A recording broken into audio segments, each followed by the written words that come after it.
பழுத்த பாகக்காய வச்சு குழம்பு வைக்கிறது பார்க்க போகிறோம்.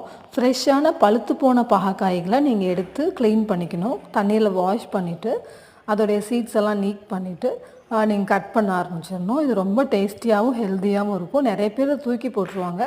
பட் நீங்கள் இதையும் நம்ம சாப்பிட்லாம். உடம்புக்கு நல்லது தான். காயை பொடி பொடியாக நறுக்கிக்கோங்க.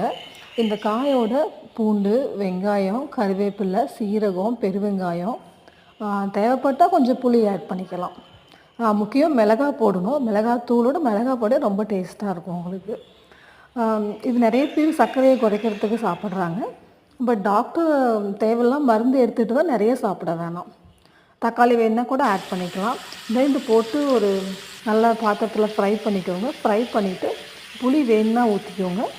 ரொம்ப ஹெல்த்தியானது. வீக்லி ஒன்ஸ் நீங்கள் சாப்பிட்லாம். ஃப்ரெஷ்ஷாக இருக்கும். ஆயில் கொஞ்சம் கம்மியாக ஆட் பண்ணிக்கோங்க. பூண்டு எல்லாமே ஆட் பண்ணி